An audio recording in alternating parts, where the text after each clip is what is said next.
sin distancias. La UNED en Radio 3.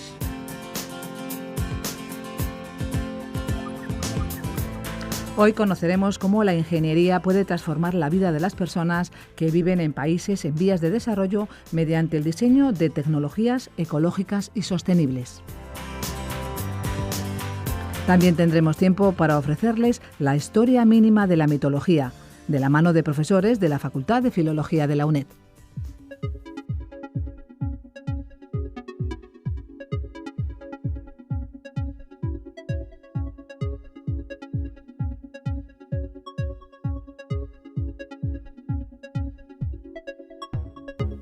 La ingeniería es la actividad que permite transformar el conocimiento en algo práctico. Su finalidad es aplicar la técnica para la resolución de problemas que afectan a la actividad cotidiana de la sociedad. Hoy vamos a conocer cómo el trabajo de los ingenieros comprometidos socialmente puede cambiar la vida de las personas más desfavorecidas. Hablamos de ingeniería práctica en países en vías de desarrollo.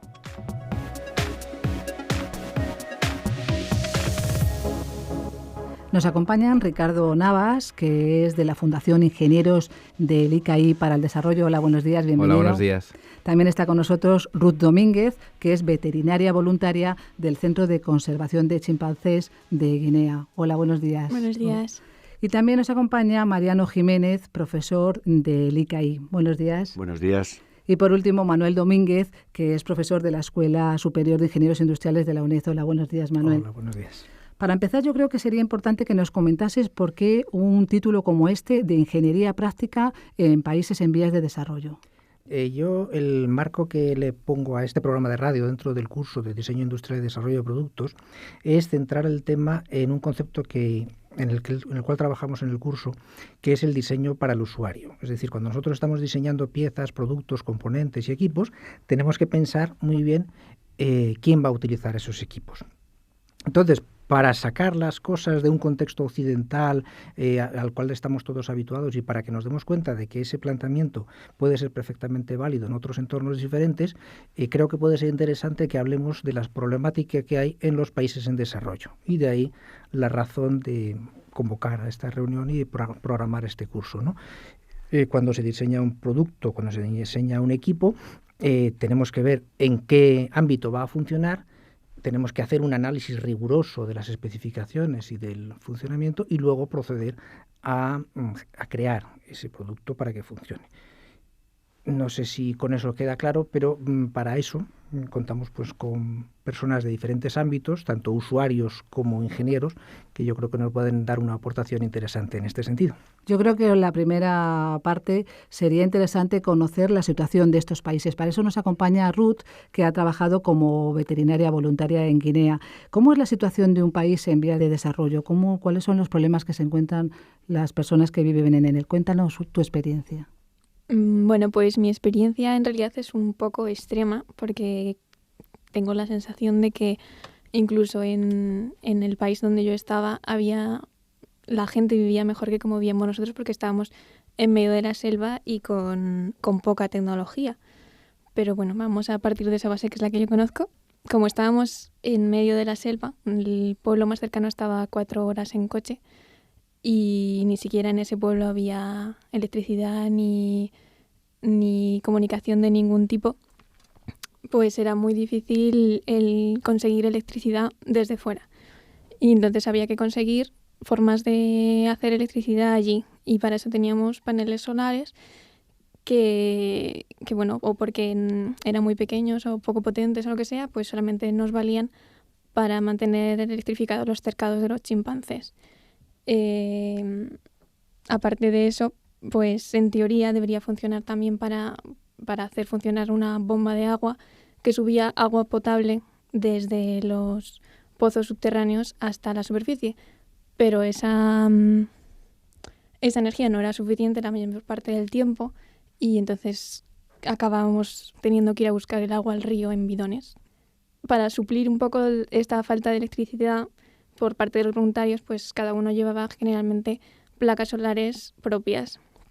Entonces ahí está un poco también el problema de todas esas tecnologías que se han hecho para ir a lugares extremos Mi placa solar estaba muy bien, tenía un súper potencial, podía cargar un montón de cosas, pero resulta que bueno, no está apta para chimpancés, porque yo la dejé tranquilamente cargando un día y en una de estas se escapó uno de los chimpancés chiquititos y la rompió en dos, porque la bisagra que la sujetaba partía, o sea, estaba justo en la zona en la que estaban los dos placas. Entonces empecé a cargar con la mitad de potencial todos los aparatos. Lo cual nos hace pensar que esa placa no estaba pensada para ese usuario, ¿verdad? Correcto. Claro, hoy queremos ver cómo la ingeniería puede dar solución a estos problemas de la vida cotidiana, ¿no?, de la sociedad. Y Ricardo Navas nos va a explicar cómo funciona la Fundación Ingenieros de ICAI para el Desarrollo. ¿Cuáles son sus objetivos? Pues los objetivos de la Fundación son exactamente los que un poco ha explicado Ruth desde la parte de la necesidad, ¿no? Nosotros nacemos como una fundación que busca conseguir que las personas más desfavorecidas, sobre todo en zonas rurales de África, Latinoamérica, pues tengan unas condiciones de vida más aceptables, dignas, y para eso pues ponemos la ingeniería, que es lo que nuestro colectivo de ingenieros de ICAI pues es lo que maneja y lo que conoce, ¿no? Entonces pues trabajamos en ya, pues acceso a la energía, en acceso al agua, en acceso a las tecnologías de la comunicación y en proyectos en los que intentamos ponernos en la piel de las comunidades con las que vamos a trabajar, pues para entender sus necesidades, y hay que entender su realidad para saber cómo lo van a usar, en qué condiciones, y por tanto que las soluciones que les aportemos sean robustas y duraderas en el tiempo, ¿no? No solo tener una tecnología que funcione a salir de fábrica, sino que siga funcionando al cabo de los años. Yo creo que será interesante conocer ahora proyectos concretos y problemas concretos y soluciones que ofrece la ingeniería a estos problemas. ¿En qué proyectos estáis trabajando? Nosotros ahora mismo, por ejemplo, estamos trabajando en Camerún, en una zona también agrícola. Primero hemos puesto unas instalaciones de acceso a la electricidad en esta escuela agrícola con todo tipo de energías renovables, porque al final un concepto de lo renovable es lo más viable en zonas remotas, ¿no? ¿Por qué? Pues porque la distribución, por ejemplo, de combustible diésel es incierta y cara. Entonces, una vez que tienes montada la instalación de fotovoltaica, de eólica, incluso de biomasa, pues funciona. Y si es robusta, si le das las características adecuadas y al usuario las indicaciones, pues seguirá funcionando a lo largo del año. Entonces, allí tenemos una escuela que está electrificada, que da servicio a 150 alumnos al año, dándoles técnicas agrícolas que mejoran todo su entorno. Y nuestro objetivo, por ejemplo, una vez que ya tenemos garantizado el acceso a la electricidad y a la energía en esa escuela, es ir ampliando en todo lo que es el entorno de esa escuela, pues en los pueblos vecinos, donde al final la realidad es la que decía Ruth, ¿no? O sea, tienen formas precarias de iluminarse, bien sean con lámparas de queroseno, bien sean con aparatos pues que a lo mejor con pequeñas placas que son autónomos y se cargan, pero al final es una energía muy limitada y que limita mucho la vida que puedes hacer, sobre todo en un ámbito nocturno, ¿no? Y desde luego nada de cargar móviles o no sé, elementos tan sencillos como bombear agua. Si no tienes energía tienes que hacerlo manual, ¿no? Entonces nuestra idea ahí, por ejemplo, en Camerún es ir ampliando nuestro ámbito de actuación. En Perú hemos colaborado con la Fundación Acción a Microenergía y ahí tenemos 3.900 familias que tienen sistemas individuales aislados en sus casas que con energía fotovoltaica tienen luz. Pues empezó hace 4 o 5 años y ya pues las 900 primeras familias ya tienen 4 años de luz en sus casas, ¿no? Por ejemplo. Y ahí hay historias de gente que la noche anterior te cuenta que no podía dormir, ¿no? De la emoción de poder tener un interruptor en su casa que le dé y se enciende una bombilla, ¿no? Sí, porque vemos con lo que nos está contando Ricardo Navas que el diseño es diferente si se realiza para países adelantados que si se realiza para países en vías de desarrollo, ¿no? Sí, es importante que nuestros alumnos, nuestros oyentes, tengan una magnitud del problema, ¿no? En el mundo somos 6.000 millones de personas y 2.000 millones no tienen acceso a la electricidad en estos momentos. Viven en zonas rurales, en países del sur, como todos sabemos, y lo normal es que a las empresas que suministran esa energía eléctrica pues no les sea rentable llevar electricidad a esas zonas, o por baja densidad o o por bajo consumo. ¿En qué medida los ingenieros podemos aportar una solución basándonos en energías principalmente renovables para que puedan disponer de pequeñas cantidades de electricidad estos 2.000 millones de personas? ¿Qué energías existen y que están ya consolidadas? Y cómo son esos equipos desde el punto de vista de concepción, de diseño y de funcionalidad. Entonces, todos sabemos que las energías renovables basadas en la energía fotovoltaica, la energía eólica y la energía hidráulica están ahí, hacemos uso de ellas en Occidente, y el matiz está en qué podemos hacer los ingenieros para que en esos países puedan acceder a esos equipos con unas condiciones de diseño realmente con funcionalidad garantizada, que la bisagra que comentaba Ruth esté donde realmente tiene que estar, porque es una placa que se va a emplear en unas condiciones extremas, y puedan hacerse aprovechando incluso sus propios recursos. La experiencia de Ricardo en la Fundación, cuando nos ha contado lo que están haciendo en Cumbo, pues han aprovechado han generado un salto de agua de 19 metros, aprovechando el cauce de un río que pasaba por el poblado, y están generando 7 kilovatios. Es un suministro de energía fantástica basado en una energía hidráulica. Pero es que a su vez han dispuesto en ciertas zonas generadores eólicos, y están provocando también otro kilovatio y medio en otra zona, y los paneles fotovoltaicos solares están ahí, como comentaba Ruth, o porque uno se lo lleva de forma portátil o porque permiten el acceso a 3.900 familias. Es decir, esto es una realidad, y esos datos como ingenieros deberemos manejarlos. Otra cosa es la gestión de este tipo de proyectos, que no solamente es llegar con un grupo de voluntarios y trasladar con todo el entusiasmo y llevar equipos desde Occidente a esas zonas, sino intentar que haya una cierta sostenibilidad. Es decir, que ellos pudiesen en algún momento hacer una energía práctica, fabricarse sus propios equipos con recursos de los que disponen allí, que pudiesen mantener esos equipos a lo largo del tiempo con suma facilidad, que las baterías pudiesen ser realmente reemplazadas, ¿verdad? Que suele quedarse el generador en su sitio, pero las baterías se han estropeado y no hay forma de aprovechar todo ese torrente de energía que está ahí. Por lo tanto, los ingenieros sí tenemos un compromiso, yo creo, con ese tipo de países, y podemos hacer grandes cosas, y es un reto. Yo quería apuntar una anécdota para que veamos que el problema no nos es tan lejano, y es en relación con nuestro propio centro asociado de la UNED en Guinea. No hace muchos años estuve yo allí en unos tribunales, y recuerdo que por la noche, dando un paseo por la ciudad de Malabo, vi que había alrededor de una farola, pues como fácil 15 o 20 muchachos con su libro abierto estudiando. Y le pregunté al coordinador, digo, anda, ¿y esto por qué es? Dice, es sencillo, estas personas tienen mañana un examen, pero no tienen luz en su casa. Entonces se ponen de acuerdo, se ponen alrededor de la farola y se quedan estudiando alrededor de la farola en el centro de la ciudad de Malabo. Es decir, son problemas que tienen nuestros propios alumnos, no hay que ir muy lejos para ello. El compromiso social de los ingenieros entonces lleva incluso un cambio de mentalidad, ¿no?, a la hora de realizar el diseño. Sin duda, hay que ser consciente de dónde tiene que funcionar este equipo, hay que ser consciente de cuáles son los verdaderos problemas que se van a encontrar, y la mejor forma para ello es irse al sitio y verlo, ¿no? Porque desde un estudio de diseño en Madrid se diseñan productos y equipos muy bonitos, pero hasta que no ves realmente la problemática que tiene el sitio en concreto, no puedes ver cómo va a funcionar.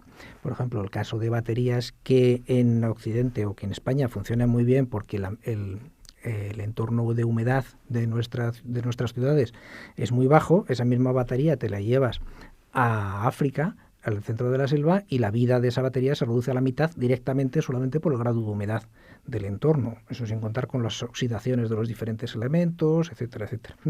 Podríamos plantearle a nuestros alumnos un ejercicio, que se imaginen que están ahora mismo en Camerún. Ricardo sabe que y nos ha comentado por sus experiencias que es habitual encontrarse con desguaces de vehículos, ¿cierto? Y que se disponen de partes típicas de un automóvil.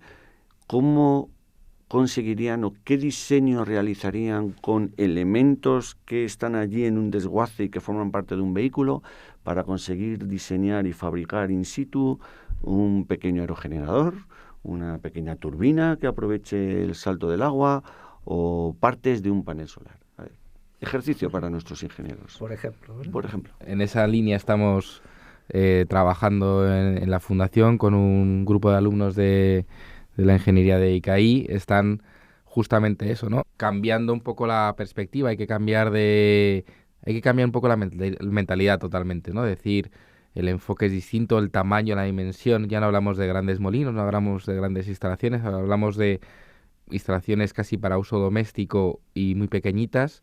Y aquí decir, bueno, vamos a sacrificar a lo mejor la eficiencia que tenemos en la cabeza, que es lo que prima aquí, a cambio, y tenemos que buscar una robustez que sea muy económico, porque al final el dinero es una barrera. Si es un aparato muy bueno pero muy caro, no lo van a poder pagar o van a tener que depender de ayudas externas.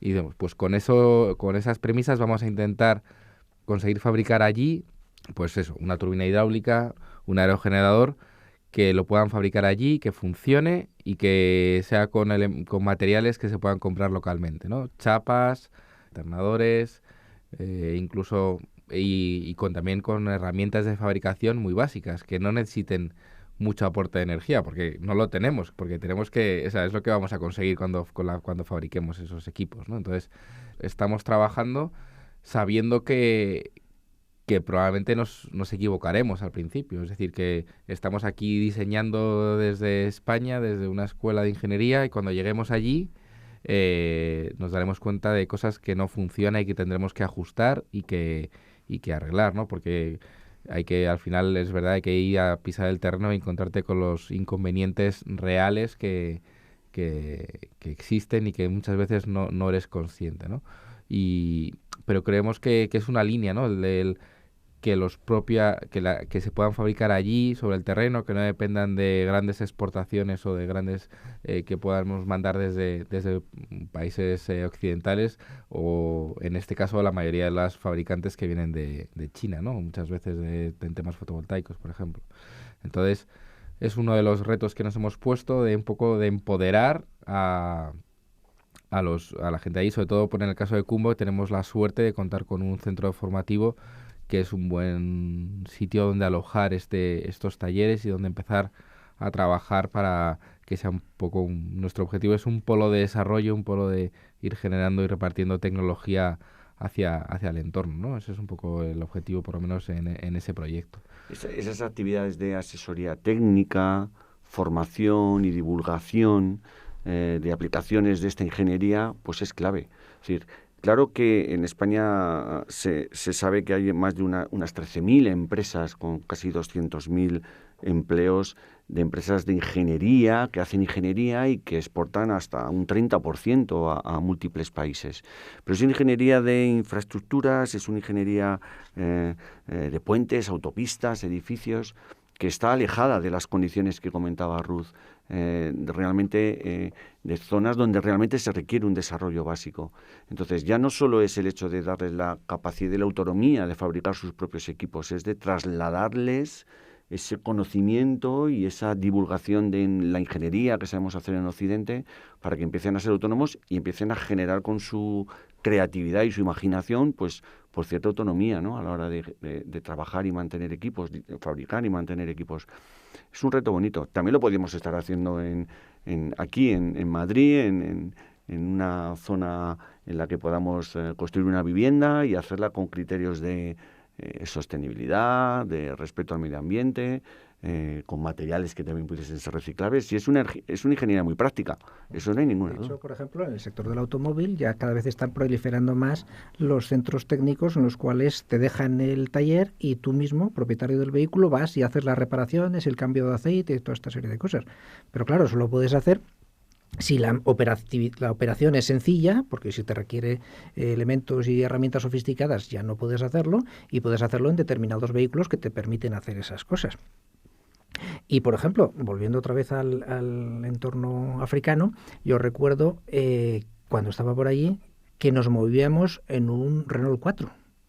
Y nos movíamos un Renault 4 porque era el vehículo más robusto que tenían y que funcionaba fenomenalmente y que además cuando se rompía cualquier cosilla se podía reparar porque era muy sencillo. Por contra, tenían en un hangar, en un almacén o en un garaje 11 Suzukis que habían llegado 5 años atrás, que habían funcionado el que más durante 6 meses y ya estaban todos fuera de servicio, porque a quien más, quien menos se le había roto alguna pieza y era imposible encontrar una pieza de repuesto para hacer funcionar aquellos.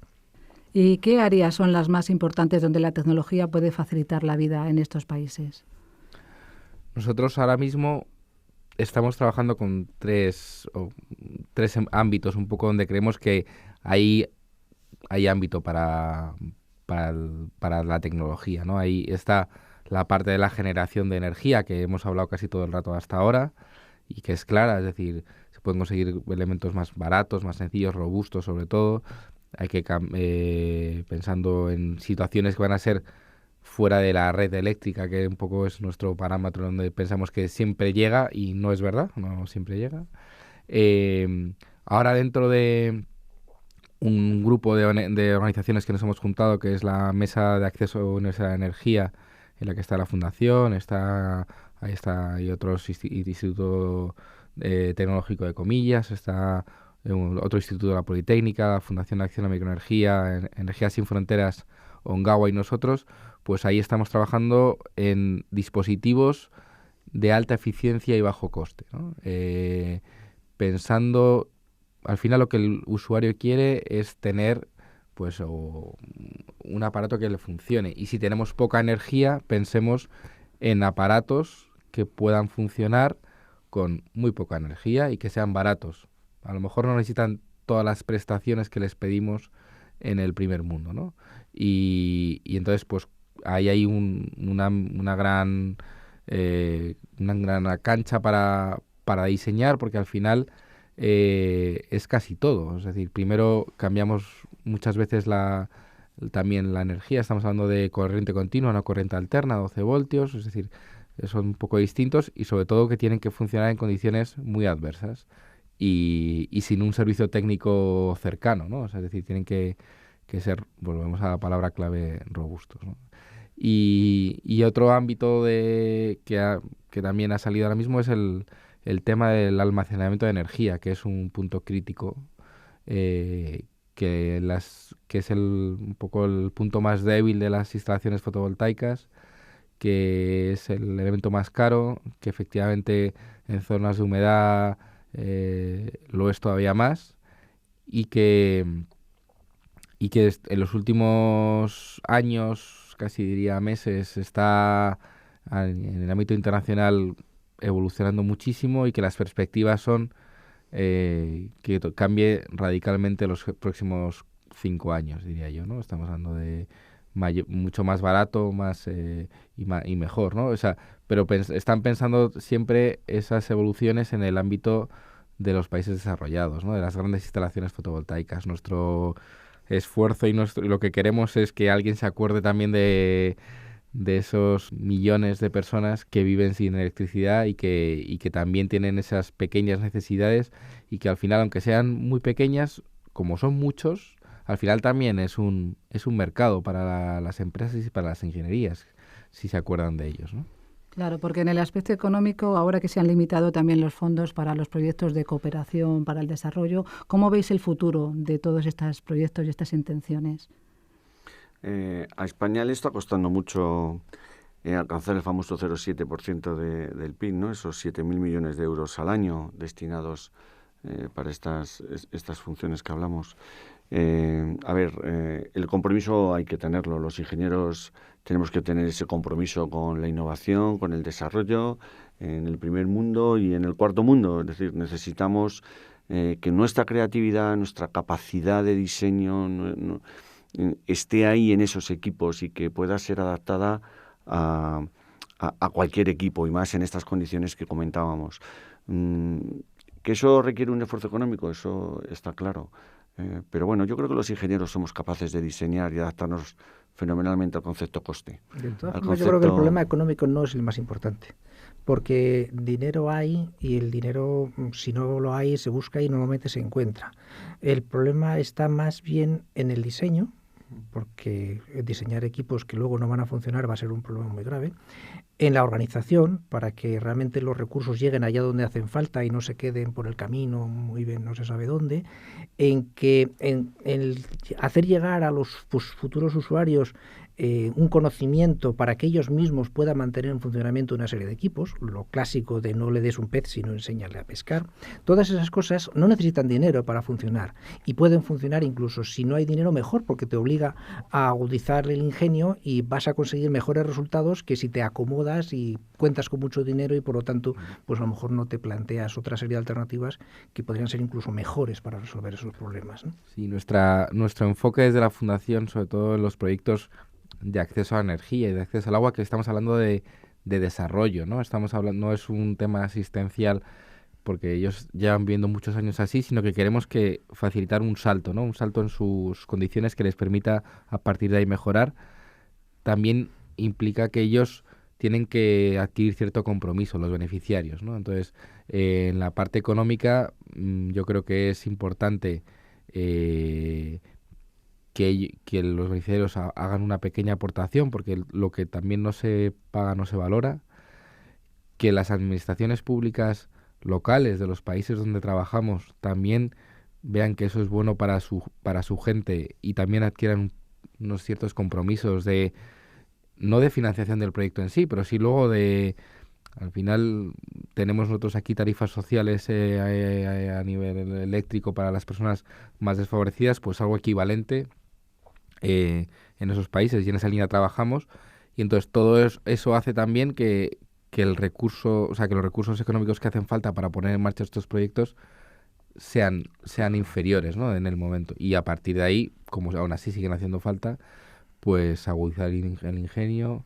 confiar en las aportaciones privadas muchas veces y ahora en el ámbito internacional también la financiación. Al final nos estamos internacionalizando todos también en la búsqueda de financiación para proyectos de desarrollo. Yo ahí, por ejemplo, creo que Ruth nos puede comentar, porque cuando nos planteaba los problemas que tenía en el Centro de Conservación de Chimpancés, la mayor parte de las veces no era un problema económico, ni era un problema de falta de recursos, sino un problema de organización. Es decir, yo tengo una serie de equipos, tengo una serie de sistemas, tengo un microscopio, tengo un laboratorio para hacer una serie de cosas, pero no funcionan, ¿verdad? En el Centro de Conservación de Chimpancés, la mayoría del dinero que llega es de particulares, no llega casi nada de gobiernos, y es que hay mucha gente que está concienciada en ayudar a este tipo de proyectos. Y el problema está más que en el dinero que haga falta, en cómo conseguir que con ese dinero que tú tienes se resuelvan una serie de problemas y no te quedes estancado en cosas del día a día, como puede ser que se te ha roto el coche y entonces tienes que hacer una reparación de no sé cuánto dinero, o se te ha roto otra cosa también básica, pues que las cosas básicas ya estén cubiertas y sea destinar dinero a proyectos muy concretos. Porque Ruth nos ha contado cuál era la situación real de un país en vías de desarrollo al principio. Ahora, para terminar, me gustaría saber tu opinión de todo lo que nos han explicado aquí los ingenieros. ¿Ves útil todo y viable todo lo que nos han contado para un país como el que tú has estado? Pues en general sí, me parece una visión bastante futurista en ciertos sentidos, porque, bueno, pues en nuestro caso sí que era importante, en cierto modo, conseguir electricidad, pero luego están otros problemas como más básicos, tipo que los tejados de las casas había que cambiarlos cada 2 años, porque como son de paja, se mojan todos los años y no aguantan más. Pues cosas básicas de esas. Bueno, pues con estas palabras terminamos. Despedimos a Ricardo Navas, que es de la Fundación Ingenieros de ICAI para el Desarrollo, a Ruth Domínguez, que es veterinaria voluntaria del Centro de Conservación de Chimpancés de Guinea, a Mariano Jiménez, profesor del ICAI, y a Manuel Domínguez, profesor de la UNED. Muchísimas gracias por vuestra participación y buenos días. Muchas gracias. Muchas gracias.